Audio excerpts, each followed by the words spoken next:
नमस्कार बच्चों, कैसे हैं आप सभी? सभी का स्वागत है आपके अपने RWA चैनल पर। मैं आरुषि सभी का मोस्ट वेलकम करती हूँ। तो जल्दी से आ जाएंगे और आज का प्यारा सा सेशन स्टार्ट करते हैं। जी, कैसे हैं आप सभी? Good morning, good morning. तो आज हमारा एक नया टॉपिक स्टार्ट होगा जिसका नाम है प्राकृतिक वनस्पति। आवाज़ वगैरह ओके हैं तो मैं बस बिल्कुल हमारा जो चैप्टर है वो स्टार्ट कर देते हैं। Good morning ma'am. जी, क्या कह रहे हो मैम? आपकी क्लास मैम, अच्छा अनूप कुमार जी, और पढ़ लो लिख लिख के। मैं इतने अच्छे से पीडीएफ से पढ़ा दी थी। हाँ, कोई बात नहीं। अब ऐसे हो जाता है। देखो, बोरिंग वोरिंग कुछ नहीं होता। जो हमें चीज सफलता की ओर ले जाती है ना, उसमें बोरिंग, आलस, परेशानी, दुनिया भर के वो आते हैं ड्रामे। तो इन सबको ना इग्नोर करना पड़ेगा और हमें अपनी लाइफ को आगे ऐसे ऐसे करके ले जाना पड़ेगा। ये छोटी छोटी जो मुश्किलें होती हैं कि हमें नींद आ रही है, हमें ये हो रहा है, इन्हें हटाना पड़ेगा साइड से, तभी कुछ हो पाएगा। ये ध्यान रखो। जी, हमेशा हर काम अच्छा थोड़ी होता है। आपको पता है ना, पीछे से हमें खींचती रहती है बुरी चीजें। अरे नहीं, ये मत करो, ये मत करो, है ना, ऐसे करके होता है ना। तो ठंड हो रही है, ऐसे लग रहा है बस लेटे रहो, ऐसे वो सब। तो ये सब सबके साथ होता है। तुम ये सोचो, तुम अकेले नहीं हो, सारी दुनिया के लोग ऐसे ही हैं। अच्छे कामों से लोग भागते हैं, मेहनत करने से भागते हैं। तो ये सब मेरे साथ भी होता है। मैं सोचती हूँ आज कम क्लास लूँ है, लेकिन लेनी ही है। आपको पता है, तो कहानी सबकी सेम ही है। मुझे क्लास, तुम्हें क्लास देखनी पड़ती है, मुझे देनी पड़ती है। तो वही बात है ना। तो थोड़ा सा आप अपने मतलब ये चीजें अच्छी हैं। मेहनत अगर करते रहेंगे ना हम, कांस्टेंट कुछ ना कुछ हमें करते रहना है। ये नहीं कि रुक जाओ, रुकना तो बेकार होता है। रुकना नहीं है, बस अच्छे से मेहनत करो, पढ़ते रहो और कुछ ना कुछ बन ही जाओगे। ऐसा कुछ नहीं है कि नहीं बनते। मेहनत करने वाले हमेशा सफल होते हैं। अब मैं बताऊं हम पढ़ क्या रहे थे। तो हमारा कहानी चल रही थी वनस्पति वाली। आ जाओ बस। आज हमारा वनस्पति वाला टॉपिक होगा बच्चों।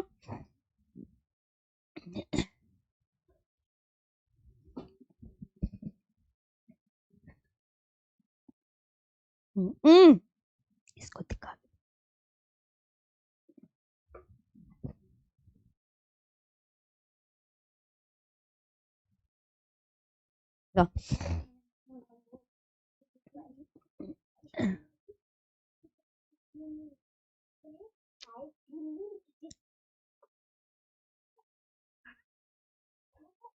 तो बच्चों, आवाज वगैरह ओके है? ओके है ना? पढ़ा दूं? जी मैम। मैम हाँ, ठीक ठीक है। तो मैं हम लिख के ही पढ़ेंगे।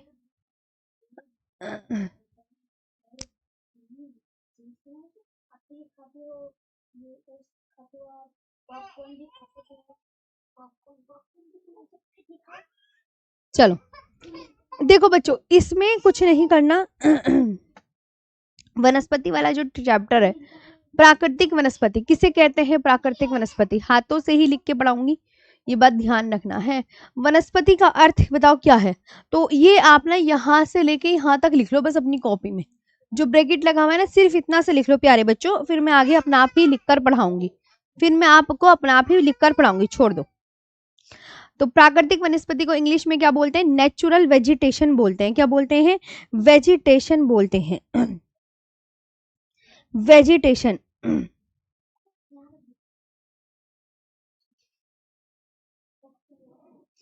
वेजिटेशन बोलते हैं। तो उन सभी पेड़ पौधों को कहते हैं, उन सभी पेड़ पौधों को कहते हैं जो किसी स्थान पर बिना किसी मानवीय हस्तक्षेप के स्वाभाविक रूप से उगते हैं और विकसित होते हैं। मतलब कहने का मतलब ये है बच्चों कि इनमें बिना मानवीय हस्तक्षेप के, मानव की हेल्प की इन्हें कोई जरूरत नहीं पड़ती है। और इस तरह की वनस्पति अपने आप मिट्टी, जलवायु, वर्षा जैसी प्राकृतिक परिस्थितियों के अनुसार पनपती है। इसमें विभिन्न प्रकार के जंगल, घास के मैदान और झाड़ियां शामिल हैं।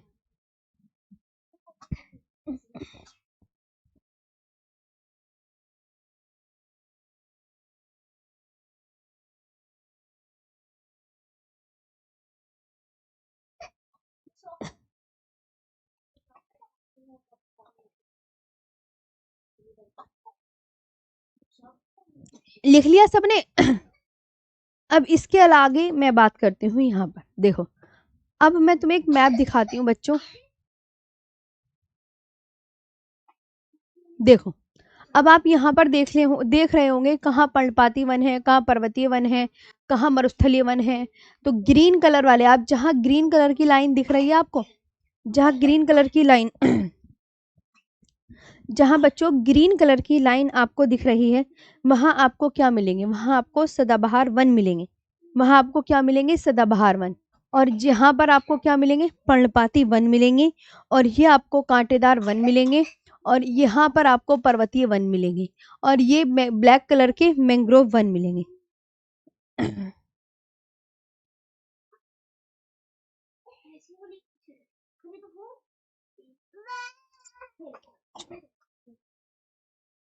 ब्लैक कलर के मैंग्रोव वन मिलेंगे आपको, ये आप बहुत अच्छे से ध्यान रखोगे। ब्लैक कलर के मैंग्रोव वन मिलेंगे। तो आप यहाँ पर खुद देख सकते हैं आपको यहाँ पर कौन कौन से वन मिल रहे हैं। अब आप आ जाते हैं फटाफट से आगे।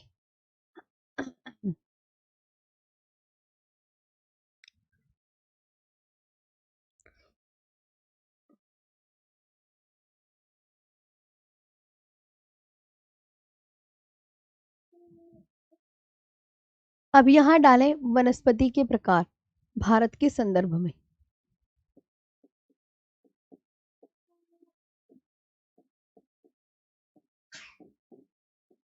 वनस्पति के प्रकार भारत के संदर्भ में।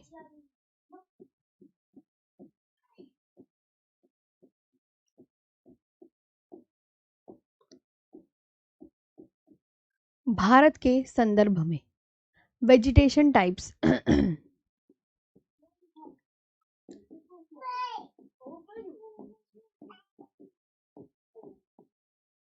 vegetation types with reference to India.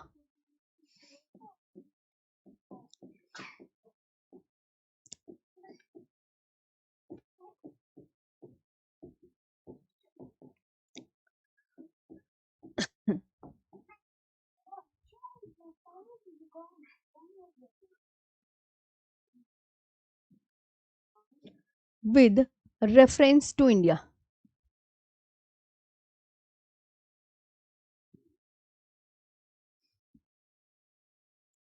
With reference to India. अब यहाँ पर आते हैं उष्णकटिबंधीय सदाबहार वन। एक एक करके इनके वो लिखेंगे हम।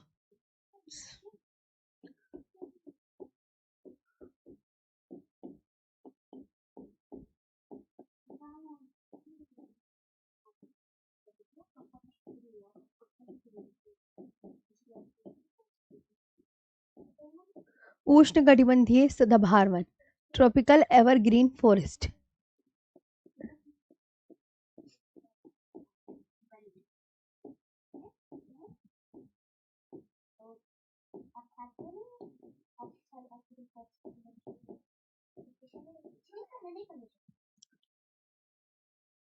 Tropical evergreen forest. ये जो फॉरेस्ट होते हैं ये वर्षावन है, ध्यान रखिएगा। और ये मिलते कहाँ है? भूमध्य रेखा के आसपास। ये वर्षावन है, वर्षावन। ये क्या है? रेन फॉरेस्ट है।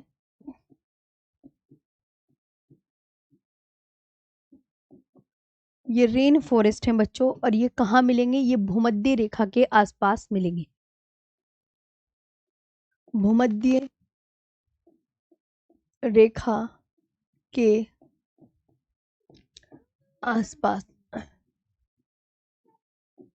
कहाँ मिलेंगे? आप बोलोगे north, near the equator.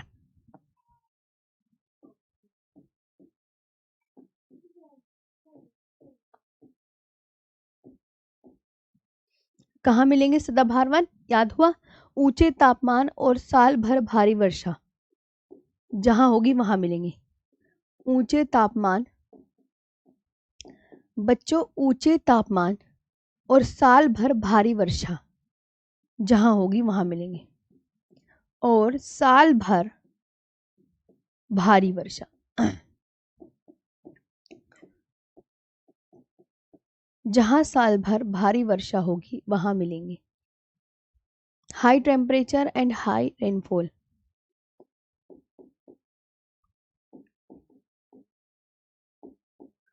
High temperature and heavy rainfall,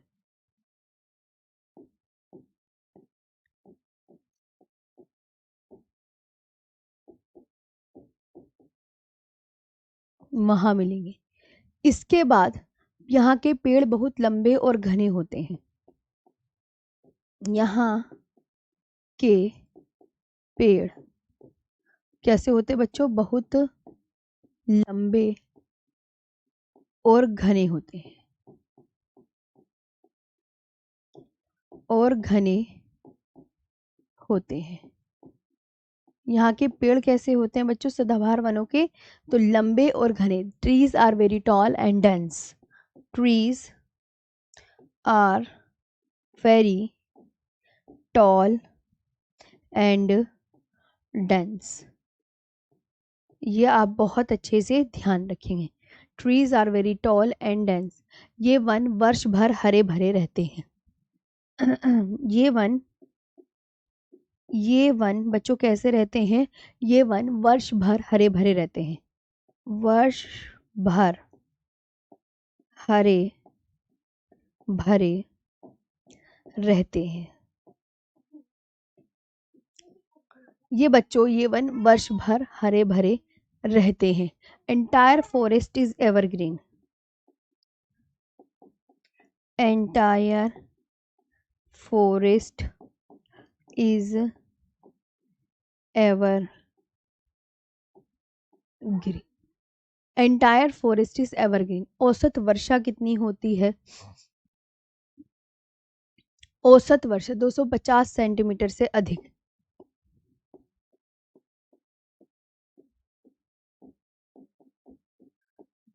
250 centimetre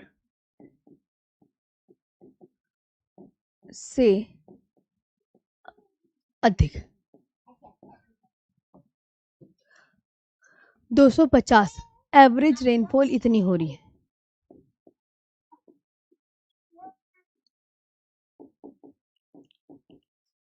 average rainfall, average rainfall, average rainfall इतना होता है, ये ध्यान रखना। और औसत तापमान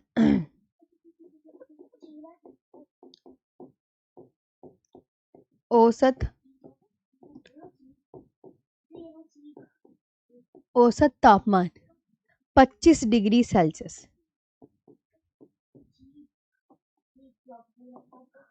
औसत तापमान कितना है? 25 डिग्री।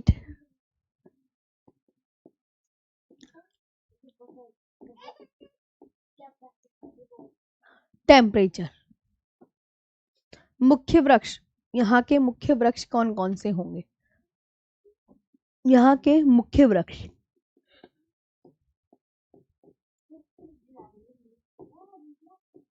मेजर ट्री,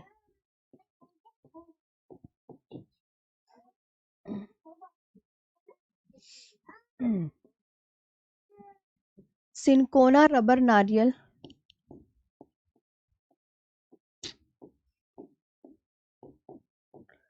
रबर नारियल, बांस, महोगनी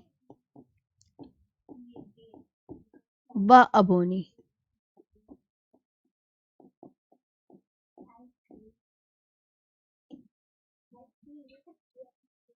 सिनकोना,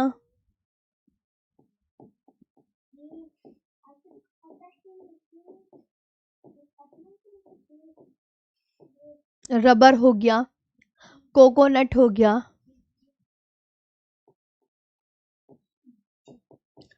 बैम्बू,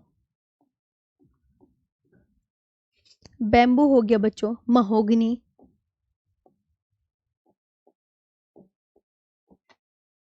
महोगनी हो गया, और इबोनी हो गया, और अबोनी हो गया। ये किस स्टेट में होती है?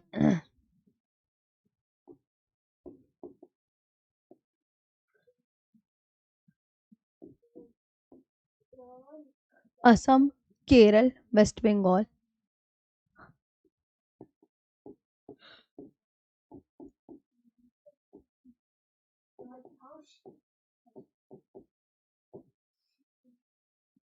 असम, केरल, वेस्ट बंगाल, अंडमान और निकोबार।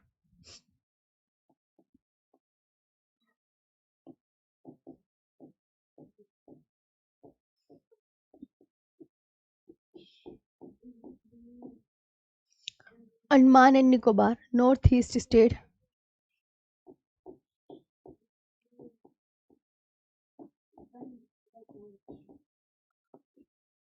नॉर्थ ईस्ट स्टेट और वेस्टर्न कोस्टल प्लेन।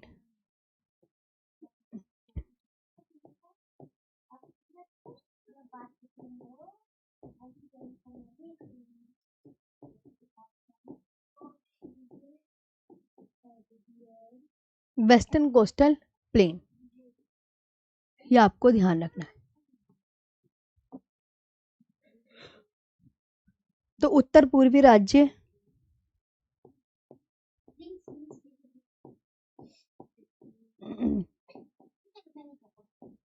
और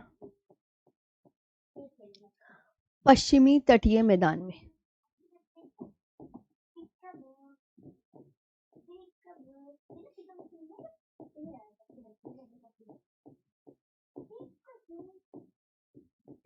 तो ये आपके पूरे सदाबहार वन हो गए हैं।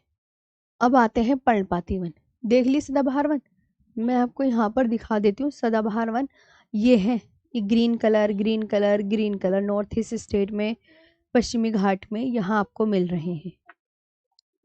अब हम बात करेंगे पर्णपाती वनों की। ये सदाबहार वन है, देख लो, इस तरीके से होते हैं बच्चों सदाबहार वन, है ना, इस तरीके से होते हैं बच्चों सदाबहार वन। इसके बाद अब आते हैं पर्णपाती वनों के बारे में बात करेंगे, ठीक है। अब डालो उष्णकटिबंधीय पर्णपाती वन। कौन से डालेंगे आप? उष्णकटिबंधीय पर्णपाती वन। यहाँ तक ओके है, लिखा सबने? सभी को अच्छे से समझ में आया? ये बताइए मैम। हाँ, और मैं आपको बता दूं, कल मेरी क्लास नहीं होगी। कल मेरी ना बिहार के बच्चों का एग्जाम है, तो कल मेरी ना RW स्टेट एग्जाम पर ना क्लास रहेगी।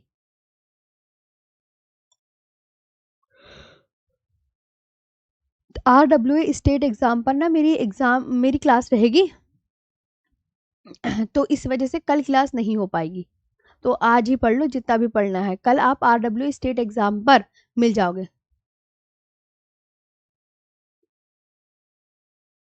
है ना अर्षित मौर्य जी? ये ध्यान रखना है, कल क्लास नहीं होगी। RW स्टेट एग्जाम पर आप मैराथन में मिल लेना मेरे से। मैराथन चलेगी तो मैं वहां रहूंगी।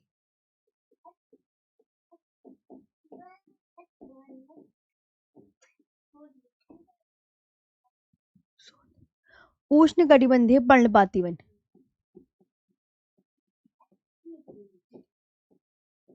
उष्ण कटिबंधीय पर्णपाती वन को बोलते हैं ट्रॉपिकल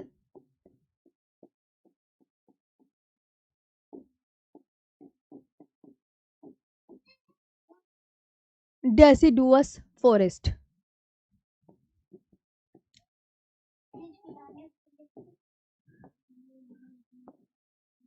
ये आपको ध्यान रखना है कि भारत, अगर आपसे कहे कि भारत में सबसे ज्यादा क्षेत्रफल पर कौन से वन पाए जाते हैं, आप मुझे कमेंट सेक्शन में बताओ कि भारत में सबसे ज्यादा क्षेत्रफल पर कौन से वन पाए जाते हैं।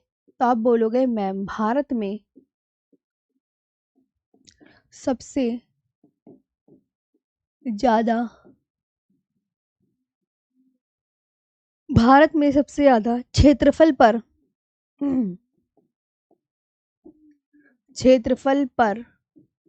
पाए जाने वाले वन हैं।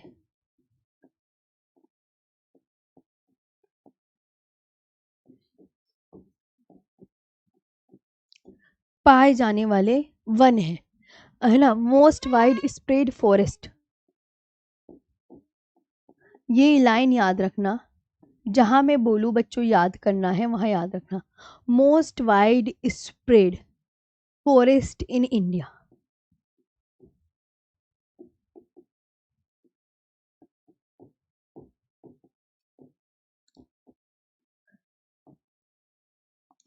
इसके बाद आपको याद रखना है इसका अदर नेम, अन्य नाम, मानसूनी वन और पतझड़ी वन है। मानसूनी वन और पतझड़ वन है।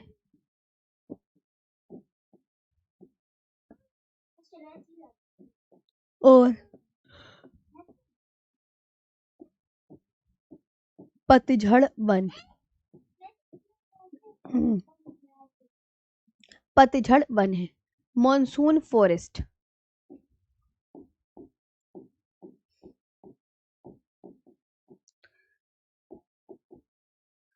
इसके बाद वार्षिक वर्षा,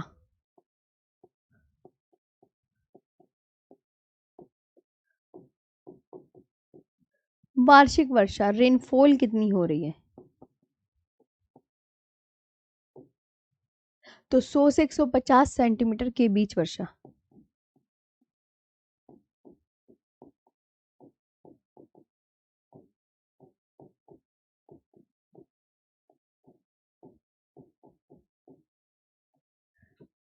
सौ से 150 सेंटीमीटर के बीच वर्षा।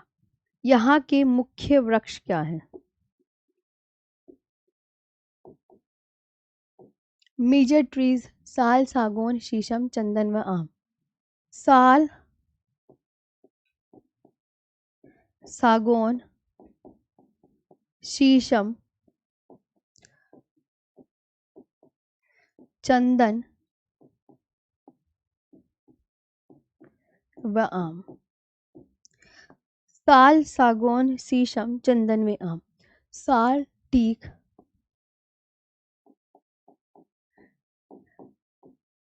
साल हो गया, टीक हो गया, रोजवुड, सैंडलवुड।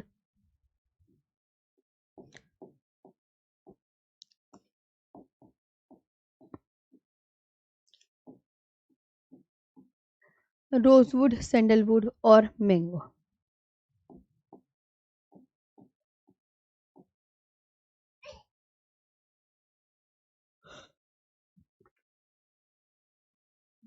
ये पर्णपाती वन हो गया। अब इसका विस्तार कितने राज्यों में पाया जाता है पर्णपाती वनों का?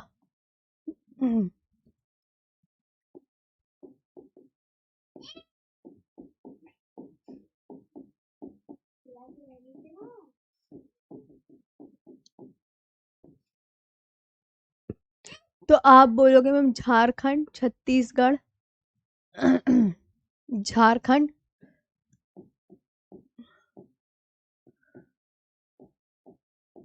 छत्तीसगढ़,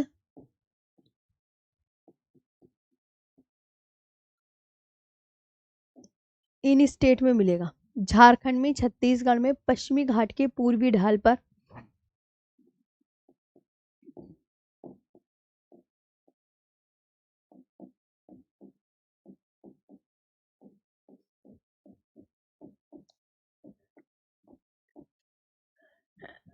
पश्चिमी घाट के पूर्वी ढाल पर, भारत के भाबर के उत्तर पूर्वी क्षेत्रों में,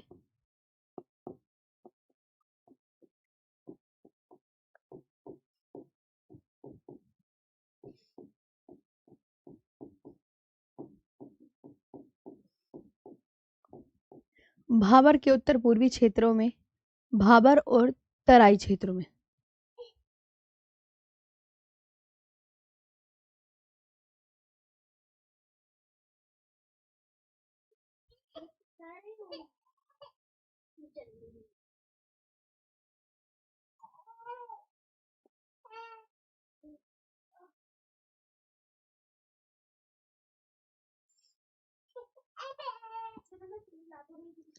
यहाँ भारत आएगा।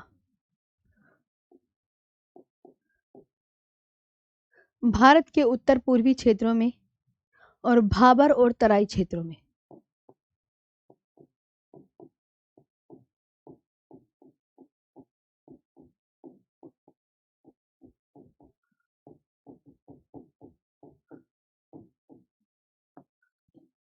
पश्चिमी घाट के पूर्वी ढाल पर, on the eastern slope of the western Ghat.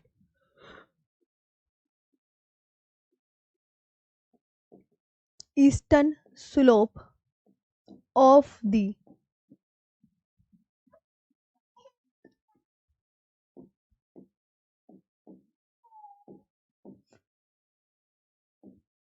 Eastern slope of the western Ghat, और in the north eastern reason,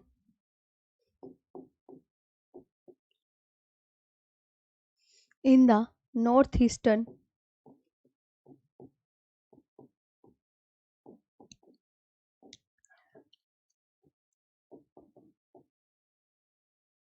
region of India,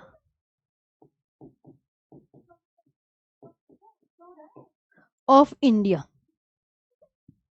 ये बात आप बहुत अच्छे से याद रखेंगे। और in the Bhabar and Tarai region, in the Bhabar and Tarai region, in the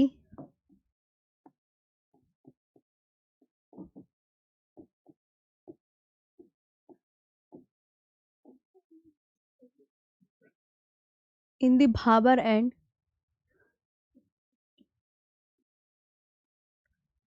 Tarai region।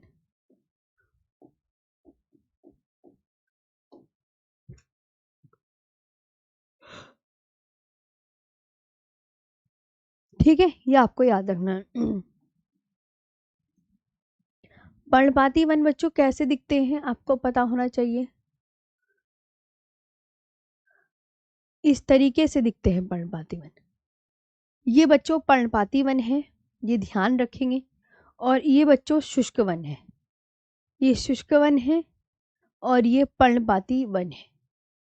ठीक, अब यहां पर लिखेंगे उष्ण कटिबंधीय शुष्क वन। अब यहां लिखेंगे उष्ण कटिबंधीय शुष्क वन।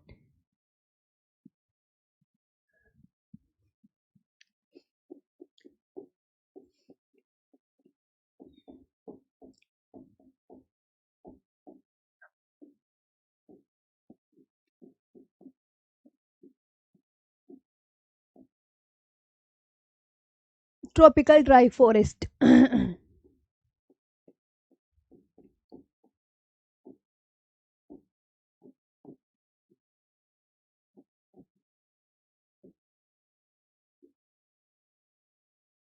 ट्रॉपिकल ड्राई फॉरेस्ट कितनी रेनफॉल होती है? 70 से 100 सेंटीमीटर रेनफॉल होती है।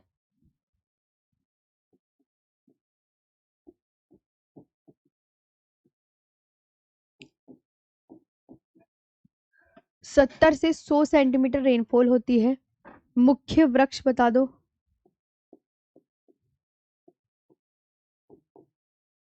यहाँ के मेजर ट्रीज बता दो कौन कौन से हैं, ये पूछे जाते हैं। तो आप बोलोगे नीम, पलास, महुआ व अमलतास।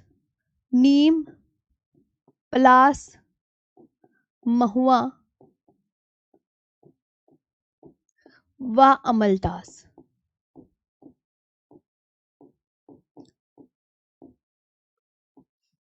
बच्चों कौन सा आपको याद रखना है? नीम, पलाश, महुआ।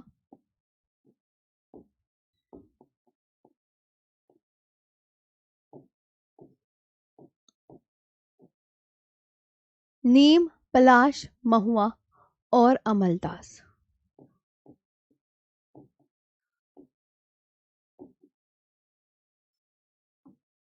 और बच्चों अमलतास, इसका जो स्टेट है, कौन कौन से राज्य क्षेत्र में इसका विस्तार पाया जाता है?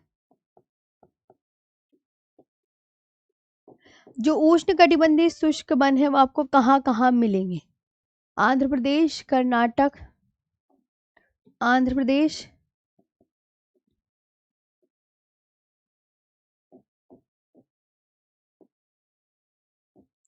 एक तो आंध्र प्रदेश में मिलेंगे, कर्नाटक,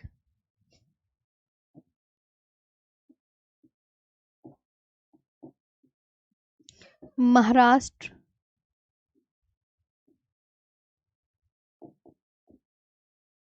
एंड तमिलनाडु।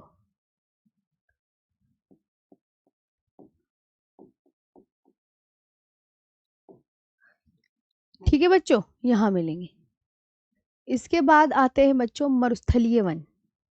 ओके प्यारे बच्चों, मरुस्थलीय वन। देखो मरुस्थलीय वन कैसे होते हैं, ये होते हैं मरुस्थलीय वन। जहां मरुस्थल में तो कांटेदारी वृक्ष मिलेंगे ना, ये होते हैं बच्चों मरुस्थलीय वन। मरुस्थल में कांटे कांटे होते हैं पेड़ों पे, तो कांटेदार वृक्ष मिलते हैं मरुस्थल में। मरुस्थलीय वन डालो अब।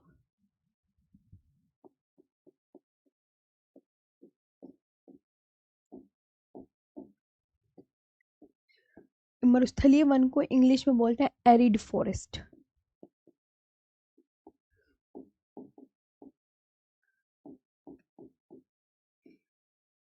एरिड फॉरेस्ट, औसत वर्षा 50 सेंटीमीटर से भी कम।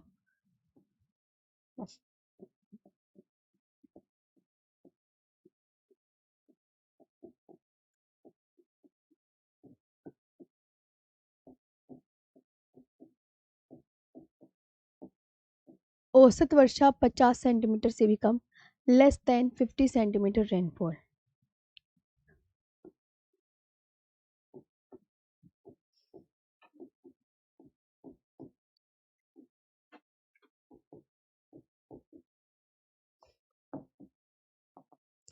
Less than 50 centimetre rainfall, less than 50 centimetre rainfall. अन्य नाम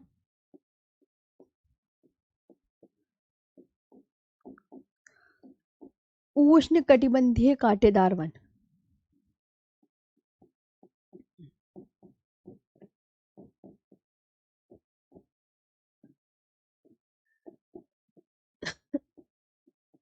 ठीक है, नाम याद हो गया। अदर नेम बच्चों क्या है?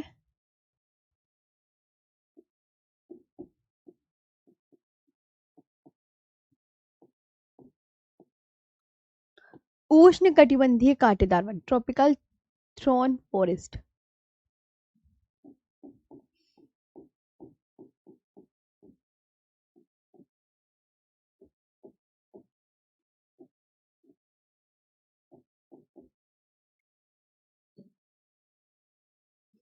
मुख्य वृक्ष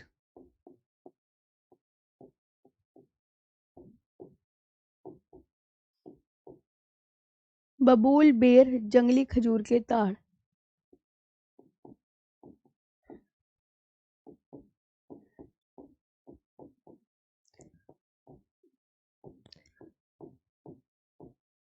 जंगली खजूर के ताड़ बच्चों, ये ध्यान रखना, बबूल, बेर, जंगली खजूर के ताड़, नागफनी, खेर व खेचड़ी। खैर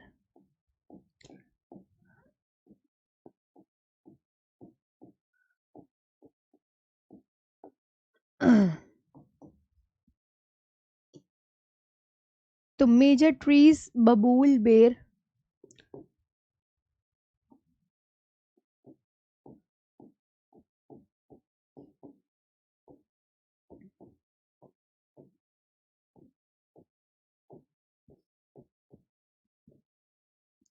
वाइल्ड डेट पाम और केक्टस, खेर, खेजड़ी।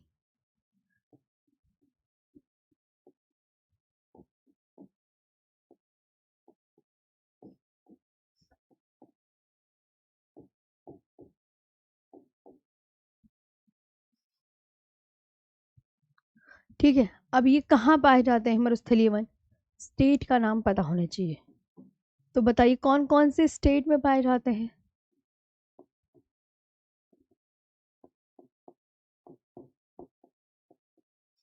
विस्तार क्षेत्र, ये आपको मिलेंगे राजस्थान, दक्षिण पश्चिम पंजाब,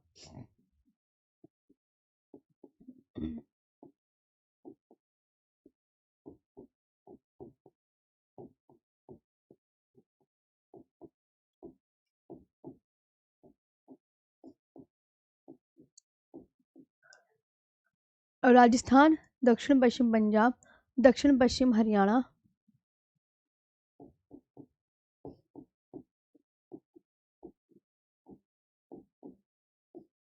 कल क्लास नहीं होगी, कल मैराथन है, मैं पहले बता रही हूँ आपको। दक्षिण पश्चिम हरियाणा और गुजरात।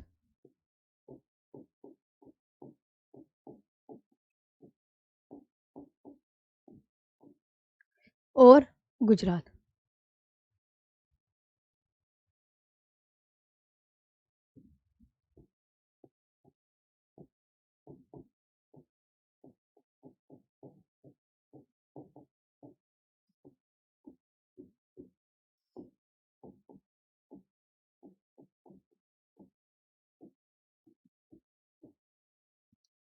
South west Haryana. अब आते हैं डेल्टाई वन। ठीक, ये आपको है।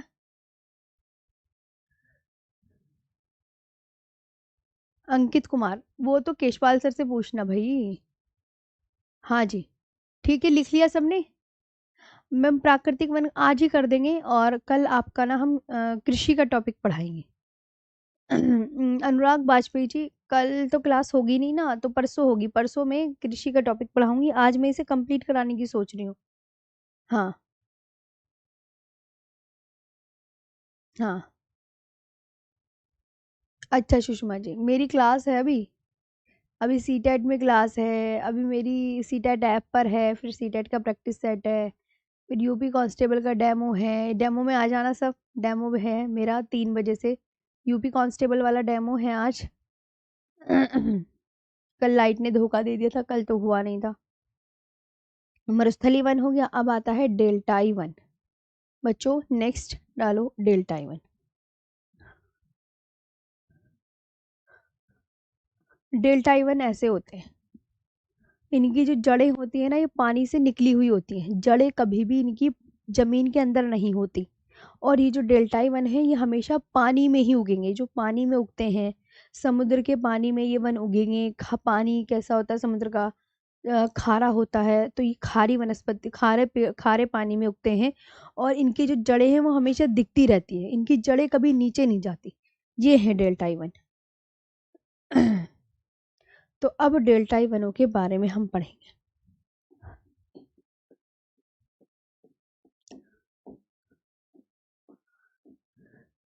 Deltaic forest.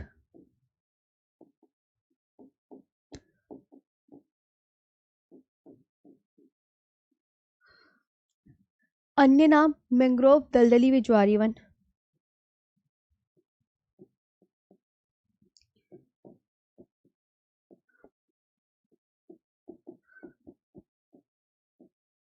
क्या है बच्चों अन्य नाम? मैंग्रोव, दलदली,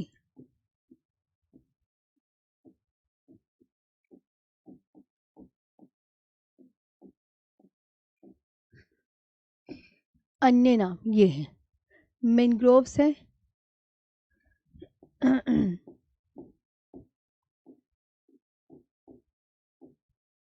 मैनग्रोव्स है, स्वाम्स है,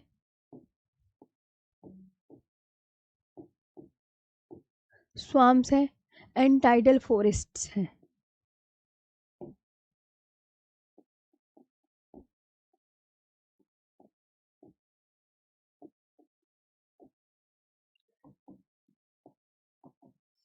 एंड टाइडल फॉरेस्ट है, ये याद रखेंगे। इनका जो बच्चों विस्तार क्षेत्र कहाँ पाया जाता है, मतलब कितने राज्यों में पाए जाते हैं?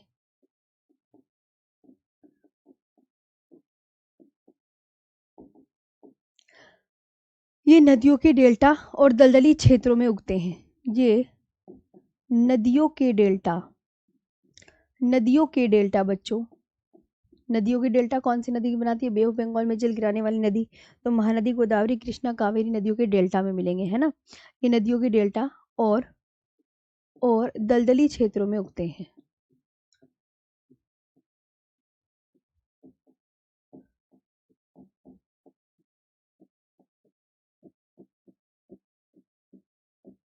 और दलदली क्षेत्रों में उगते हैं, जैसे गंगा, गोदावरी।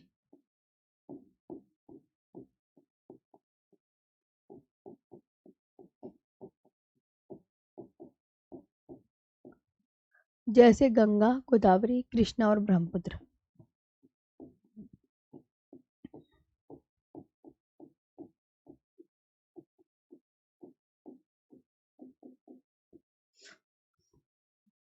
कृष्णा और Brahmaputra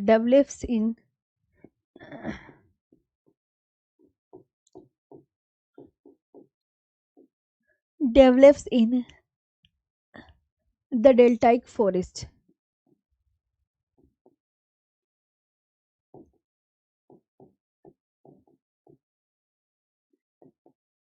In the deltaic forest of Godavari.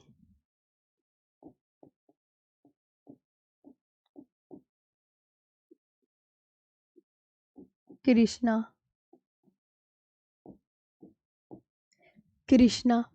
and Brahmaputra.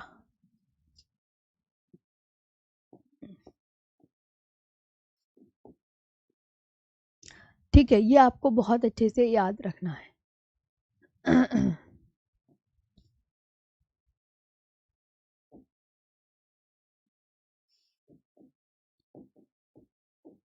Brahmaputra, Sundarban डेल्टाई वनों के बहुत अच्छे उदाहरण हैं। नोट करके लिख लेना, जो सुंदरवन है डेल्टाई वनों के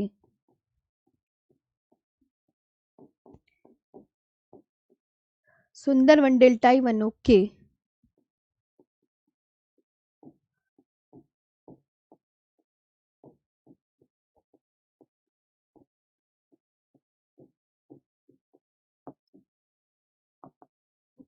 बहुत अच्छे उदाहरण हैं।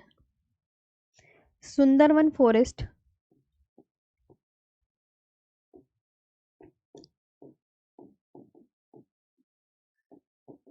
Sundarban forest is the best example of is the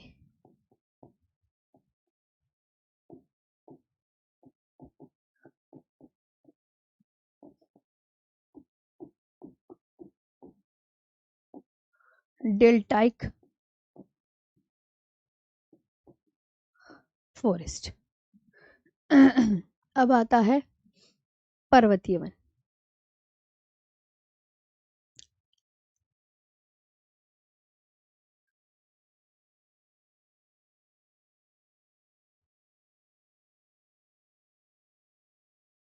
बस पर्वतीय वन और लिख लो और आपका ये वाला पूरा टॉपिक फिनिश हो जाएगा।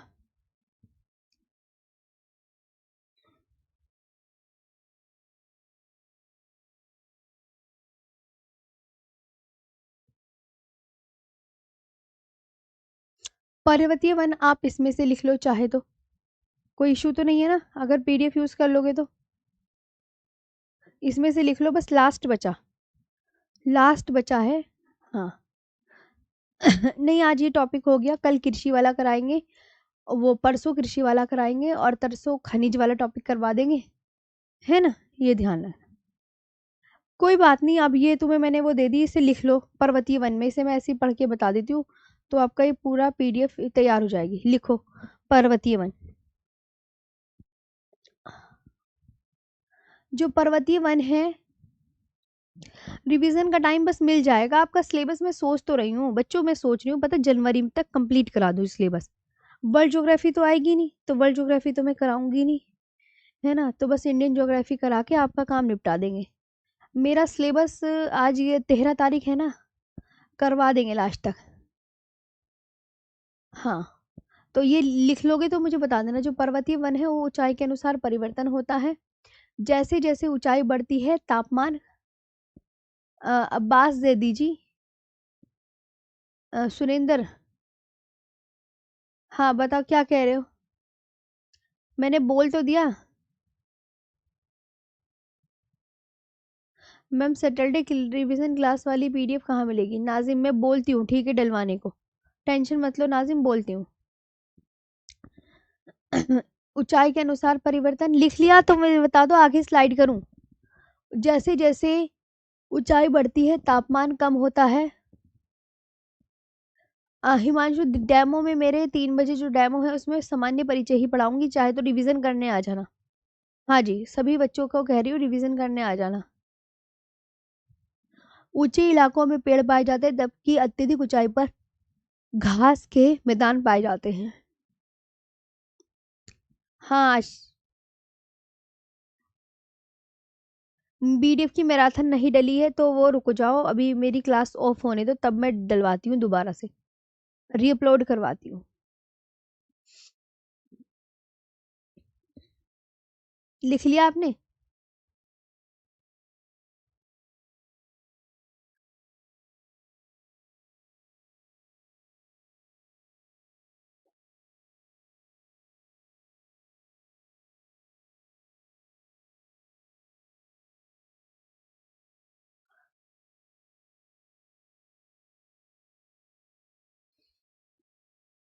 मैं देख रही हूँ। अगला ये लिखो कि 1000 से 2000 मीटर के बीच में उगते हैं कौन से वृक्ष, जैसे ओक और चेस्टनट, और चौड़ी पत्तियों वाले वृक्ष पाए जाते हैं। ये ओक और चेस्टनट मतलब 1000 से 2000 मीटर के बीच में चौड़ी पत्ती वाले वृक्ष पाए जाते हैं, और 2000 से 3000 मीटर के बीच में पाइन, देवदार, सिल्वर फर, स्प्रूस व सिडार उगते हैं, और शंक्वाकार पेड़ पाए जाते हैं ताकि बर्फ आसानी से गिर सके।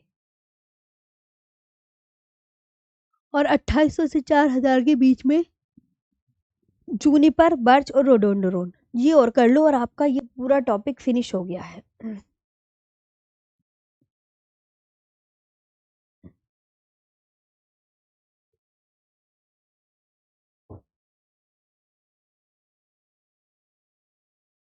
मैम 4 या 5 दिनों में समाप्त कर दीजिए ना।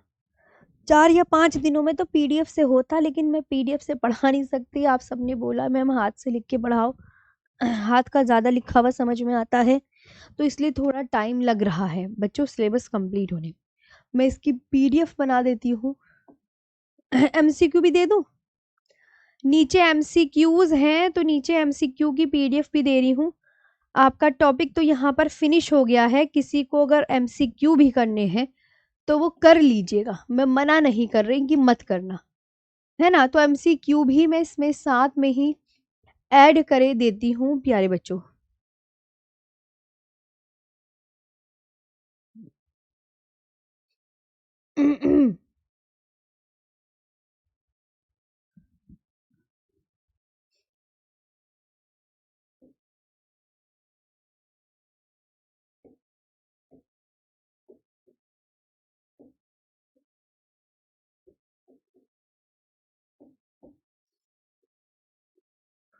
ठीक है, प्राकृतिक वनस्पति ये पढ़ाया, मैप दिखाया, सदाबहार वन, इसके बाद पर्णपाती वन, इसके बाद शुष्क वन, इसके बाद मरुस्थलीय वन, इसके बाद डेल्टाई वन, इसके बाद ये पर्वतीय वन, और ये सोलाश वन। कि सोलाश वन कहाँ मिलेंगे? दक्षिण भारत के नीलगिरी और पश्चिमी घाट में। और एमसीक्यूज बच्चों ये रहे, टॉपिक तो वहीं खत्म हो गया। ये पीवाईक्यू है, पीवाईक्यू। तो पीवाईक्यू आपका मन हो तो अपनी कॉपी में लिख लेना, वरना आप लिख ही लेना जब इतना कर लिया है तो, क्योंकि कल आपका ऑफ रहेगा, कल आपका बच्चों ऑफ रहेगा। तो ये पीवाईक्यूज हैं जो लास्ट ईयर पूछे गए, मैंने सोचा इन्हें करवा देती हूँ। यहाँ तक हैं पूरे। Biodiversity act 2002।